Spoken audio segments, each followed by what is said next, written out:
connect. All right. Okay, aloha, welcome out there in Facebook land.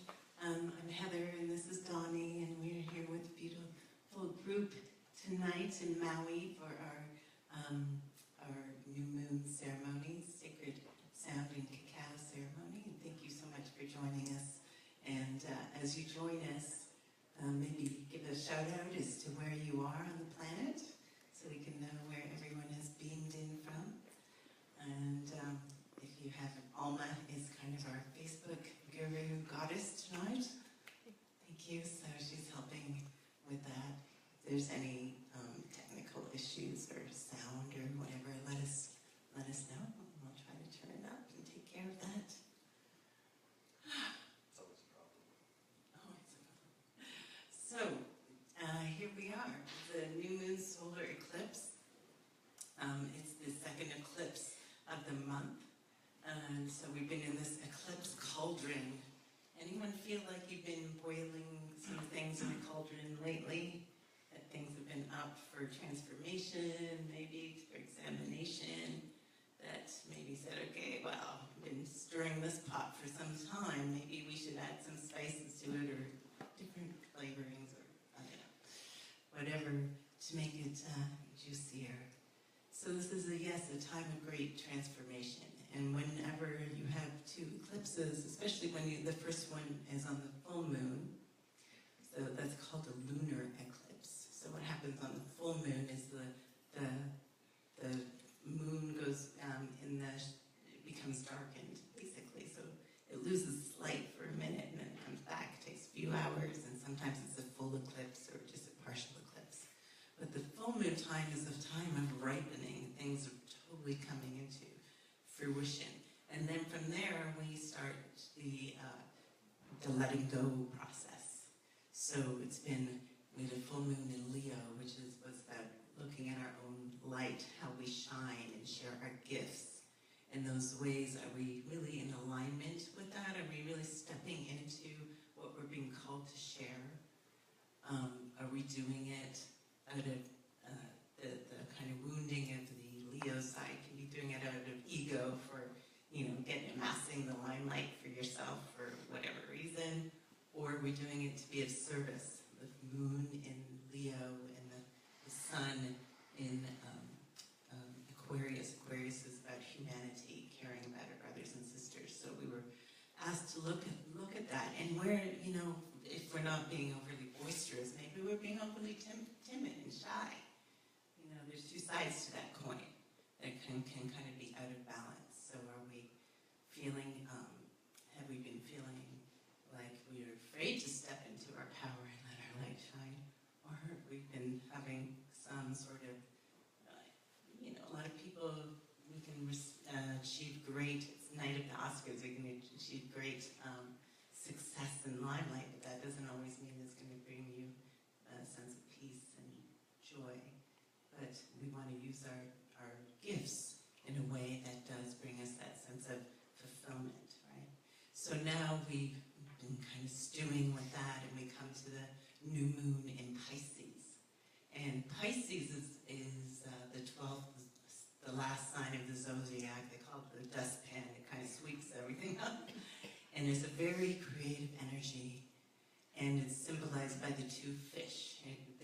Pisces rules rivers, and we've gathered some waters here from the rivers of Maui to bless during our ceremony. So particularly rivers, lakes, streams, creeks, those kind of bodies of water. And the two fish swimming in opposite directions. One of the fish swims downstream, which represents the personality or the ego. And the other fish swims upstream, which represents the soul. And they're tied together, but the question is, which fish is there balance or is it out of balance? Is the ego leading? Has it captured the soul and kind of taken off on this ego trip and feeling disconnected? And Pisces, very creative energy, like Miles Davis and creative geniuses that we can sometimes spin out with the world of illusion or compulsions or drugs if it's not in check. and balanced and grounded in a good way. On the other hand, if the soul is leading, then the ego becomes in service to the soul. If we are able to train ourselves, through doing yoga and meditation, we face the proclivities of the ego, all the ego chatterings, and we are able to say, okay, well, thanks for sharing. We're going to do this. I'm aligned with spirit. And I saw a beautiful poem today from Ruby. It just said, I follow my soul. It's one line. I think someone posted it here. And it's following the soul. Who's in charge. And when we do that, then we lead to the Christ consciousness.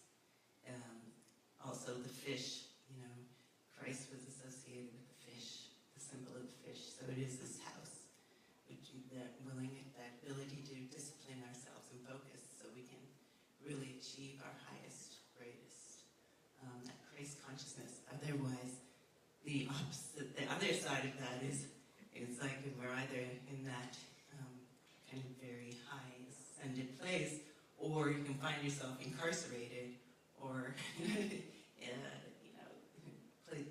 that kind of energy. So that is the energy of the Pisces. And this is 12th house, so we've gone through all these houses and learning all these lessons about, the various aspects of our personality and how we're interacting with each other, and what our gifts are and challenges are and opportunities are. And then we come to the 12th house, which is the great test of the last house. Where are we at now? And then we get a chance to go through it all again.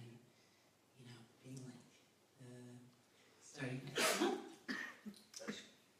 So with that, we're going to open with an invocation, and we have a couple special guests here tonight.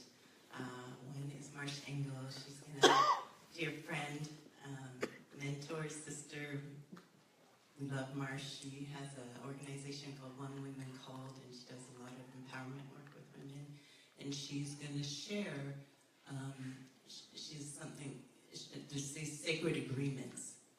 And it seems like the sacred agreements are really when we can decide that we want our soul to lead the way, these sacred agreements are something that you can really recognize, that people who are feeling that call to lead, to feel that call to rise, are really living their lives by. There's a lot of commonalities. So she's going to share those qualities, and then we're going to go into a deep meditation, okay?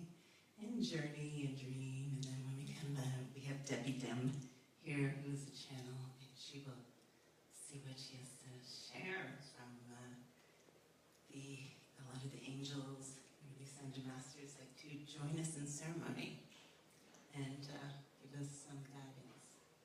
So we're going to open to that. So just make yourself, really comfortable, and you can invite Leslie to come in. Leslie, if you want to come, you've been such a beautiful angel at the door that you can come in and settle in. Okay, so as we do our invocation, we're going to call in the directions. And I'm just going to give you the mudras before, and then as we go through them, you can do the mudras. And so when we start at the heart chakra, you're going to take your right hand, your thumb with your forefinger, touch them together, just your right hand, and touch your heart. Okay, so that's the mudra that helps to open the energies of the heart. When we talked about the east. And then we're going to go to the south, and we're going to put our hands together in prayer, but fingers facing away from you at your solar plexus. Okay, so that's the mudra for the south. And then we're going to go to the west, and the mudra for the west, for women, it's the left hand on top of right. Touch your thumbs together.